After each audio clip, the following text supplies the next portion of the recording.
ганц мод гашуун сухатын гэрээ сойрхон батлах дээр ч гэсэн ер нь бусад энэ орооногийн гэрээ эднэр дээр бүтгэн яриад байгаа зүйл нь яг тод утгаараа бол энэ улсын хурлаас засгийн газрын өргөн барьсан 14 мега төслийг явуулах, эдийн засгийн эргэлтийг түрэгдэх, нийгэмд хөрөө өгөөж, улмаар Монгол улсын өрсөлдөх чадварыг ахиулах гэдэг ингээд том зургаараа бол их хурлын гишүүд өндөр хувьтай дэмжиж явж байгаа.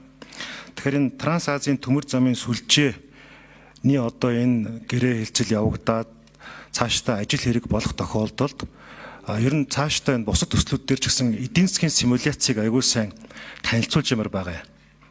Өөрөөр хэлбэл энэ бүтээн байгуулалт явагдсанараа Монгол улсын эдийн засаг яг тодорхой ийм одоо нөөц болцоо нөхцөл байдлаар ахин ингэснээрээ Монгол улсын өрсөлдөх чадвар эдийн засгийн дотоод тамир болон экспорт импортын боломж ингэж ахина. Энэ ахицсан нь өөрөө үйлчлэл хугацааны хувьд бол ийм байна гэсэн ийм тодорхой зүйлүүд хэрэгтэй байгаа. Жишээлбэл ганц мод гашуун сухаттаар бол аюу ерөнхий орж ирж байгаа юм л да. За дотоодын нийт бүтээгдэхүүнийг 10,000 долларт хүргэх. За тэгээд авилгыг устгах гэсэн ерөнхий юмнууд орж ирээд байгаа. Тэгэхээр эндээ ч гэсэн одоо ингээд манай байнгын хороогоор ороод цаашлаад их хурлаар ороход та бүхэн бол мэдээж энэ мэдээлүүд нь байж байгаа бах. Эдийн засгийн хөгжлийн яам дээр ч гэсэн судалгаа гарсан байх гэж найдаж байгаа. Тэр олон нийтэд яг энэ чиглэлийн мэдээллүүдийг их тодорхой өгдөг баймаар байгаа. Энийг зөвхөн ингэн тэгнэ гэдэг ийм ерөнхий үгээр хэлэхээс илүүтэйгээр аль болох эдийн засгийн симуляцийн төвшөнд буюу одоо прототипыг жилдэг шүү дээ. Төсөөтэй байдлаар ийм боломжтой гэсэн дүгнэлтүүдийг хэлдэг баймаар байгаа. За тэгэхгүй болохоор яаж юм гэхээр нөгөө энэ зүйлийг их бүдгэх яриад байхаар эрсдэл болон сөрөг үр дагавар магадгүй одоо хүмүүст мушгингуй уулгадах улс төрчлөлтийн сэдэв болох ийм нөхцөл байдал үүсэж байгаамаа. Тийм учраас энэ одоо орж иж байгаа материал эднэр дээр ч гэсэн яг энийг нөгөө одоо абстракт буюу энэ гол хэсэг дээрээ бол айгүй тодорхой эдийн засгийн хэмжих боломжтой нөхцлөөр гаргаж ирмээр байгаа. 24-өөс 28 оны засгийн газар бол 570 гаруй зүйл заалттай мөрийн хөтөлбөрөөн нийтдээ 14 хэмжих нэгжээр тодорхойлцсон байж байгаа. Өөрөөр хэлбэл мөрийн хөтөлбөрийг хэмжихдээ 11 хэмжих нэгжээр. Тэгэхээр энэ жишээлбэл Транс Азийн төмөр зам маань нийгмийн эдийн засгийн ач холбогдол өгснөөр тэр засгийн газрын ишлээд байгаа 11 метриксээр ямар үр дүн гарах юм бэ гэдэг дээр та хэд нэг хариулаад өгөхгүй юу гэж үзэж байна. За, Эрдэнэ гишүүний асуултанд хариулъя. Дэлгэр сайхан сайд. За, би Эрдэнэ гишүүн санал нэг байна. Ер нь энэ Транс Азийн Сибирийн энэ сүлжээнд одоо нэгдэн орсноор ямар ач холбогдолтой юм гэхээр зэрэг нэгдүгээрт бол өмнө нь бол энэ гэрээ сойрхон батлагдсан байсан 2006 он нэгдсэн үндэсний байгууллагаар 2007 онд Монгол улсын хурлаар тэгээ нэмэлт байгаа. Нэмэлт нь юу байгаа юм гэхээр зэрэг цаашдаа бол энэ хил гайлын хяналтыг одоо цаасгүй болгох, хөнгөвчлөх гээд жишээлбэл одоо хятадын одоо хил гайлын одоо жишээлбэл манайх одоо хоёр хөрш Орос хятадтай одоо голдуу худалдаа бизнес эрхэлдэг улсуудын хувьд бол одоо аж ахуйн гэж хувь хүмүүст бол ямар нэгэн чирэгдэл байхгүй эдийн засгийн үр өгөөжтэй одоо цаасгүй болсноор цаг хугацаа хэмнэх ийм одоо боломж одоо бүрдэж байгаа гэсэн үг. Энэ нь бол одоо нэгдүгээрт бол иргэдэд болон аж ахуйн нэгжүүдэд бол эдийн засгийн үр өгөөжтэй гэсэн нэг талдаа нөгөө талдаа бол цаг хугацаа хэмнэх ийм боломж олцоог бий болгож өгч байгаа. Өөрөөр хэлбэл одоо бид нар ингээд Монгол улсын хил дотор хятадын гайлыг хийж болно.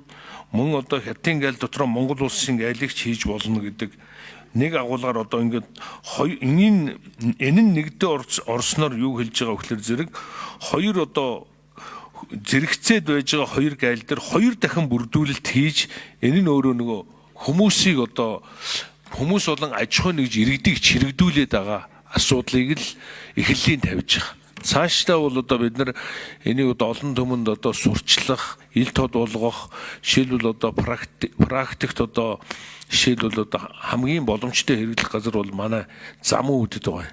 Замун үдэд бол жишээлбэл урд одоо хилийнхэн хамтраад энэ гайлын хяналтаа шууд цаасгүйгээр бие биендээ нэг товч дараал нэвтэрчдэг. Тэр одоо гайлын бүрдүүлэлт хийсэн нь бол хоёр талдаа ижил байдаг. Ийм л одоо нөхцөлийг бүрдүүлэхэд л анхаарч байгаа гэсэн үг.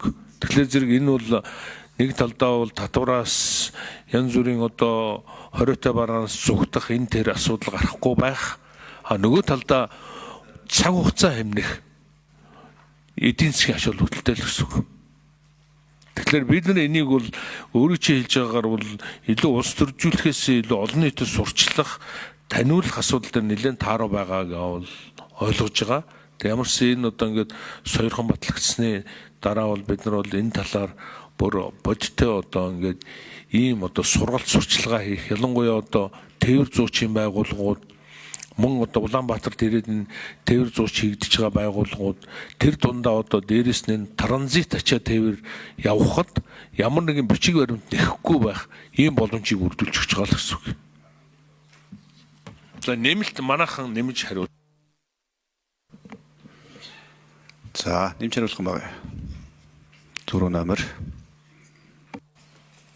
За гишүүний асуултанд хариулъя. Зам тээврийн яамны төмөр замын газрын дарга итгэлт. За энэ Трансазийн төмөр замын сүлжээнд нэгдэх хуулийн төслийг дагалдуулж бол Монгол талаас зардал гарахгүй учраас эдийн засгийн хандлт судалгаа бол хийгдэггүй. За тийм учраас таны одоо асуусан энэ 14 шалгуур үзүүлэлтээр ямар үр дүн гарах вэ гэдэг бол тодорхой судлагдаагүй гэсэн үг. Энэ сүлжээнд нэгдээд орсны дараа бид хэрэгжүүлэх явцдаа саяны дэлгэр сайхан сайдын хэлдгээр эдийн засгийн өрөөгөөж болон олон нийтэд танилцах чиглэлээр тодорхой ажлуудыг зохион байгуулад явъя. Тэгэхээр сайдын хэлж байгаагаар бол цаг хугацаа хэмнэ гэж хэлж штэ. Тэр яг ямар цаг хугацаа яаж хэмнэх юм гэдгээ бас тодорхой болгох зүгээр байна. За хүн сурталыг бууруулна багасгах гэж байгаа. Цаана авилгын асуудал байгаа шүү дээ. Тэгэхээр яг одоо энэ хил галтай холбоотой авилгын асуудал. Жишээлбэл Солонгосын нэг бомтоос өдөрт дунджаар 70 шингэлэг Монгол руу ачуулж байгаа. Солонгосоос ачуулахдаа бол тэнцээ бүх бүрдүүлэлтийг хийгээд зураг хөргийг аваад нэг машин ачлаа гэхэд 12 янзын зураг аваад Тэнжээний бомтон дээр ирээд хятадууд тэрийг нь шууд аваад Монгол дээр ирээд гацдаг. Тэгээ Монгол дээр бол одоо тодорхой хэмжээний үнэтэй тодорхой хэмжээний одоо бүлэг үүссэн байна гэдэг гомдлууд ирээд байгаа. За тэгээд тэр бүлэг нь бол тодорхой хэмжээний мөнгөтэй, эрх мэдэлтэй, нөлөөтэй Монгол улсад төвлөрүүлэх татвар бага, тэнцэнэ хоорондоо эргэлтүүд явагдаад байна гэсэн. Бүр тарифтай ийм асуудлууд явж байгаа. Энийг бас бид нар гайл татвартай холбоотой асуудал дээр бас асуулт явах гэж байгаа. Тэр аль болохоор яг энэ тооцоо судалгаагаа. За, дэлгэр сайхан сайд. Ер нь бол таны хэлсэнтэй санал нэг байна. Одоо энэ төмөр замаар холбогдож байгаа энэ бүхэл одоо улс орнууд ялангуяа манай 3 дахь орноос орж ирж байгаа энэ контейнертай ачаа бараа бүгдийг бол одоо ингээд тэр бараг гайл хийж байгаа улсаас нь төрүүлээд одоо бичиг саасны одоо юугээр онлайнаар ирчдэг. Одоо тодорхой барааных нь тоо нэгж үн. Тэгээ энийг бол эндийн шууд шивэд оруулцдаг. Ийм л нөхцөл бүрднэ л гэсэн үг. Тийм учраас энэ бол одоо өөрөөр хэлбэл одоо яг өөрөө чи хэлж байгаатай адилхан одоо тэр гайлын татвар дээрээс зүхтах, үн хямдруулах ийм боломж олцоо байхгүй, тоо хэмжээг багасгах ийм боломж олцоо байхгүй болгож байгаа л гэсэн үг. Ер нь бол тийм учраас энэ тал дээр бол бид нар одоо сурталчилгаа тэгээ бусад олон нийтэд таниулах энэ бүх асуудлаа бас нэлээ хүмүүсээ бэлтгэх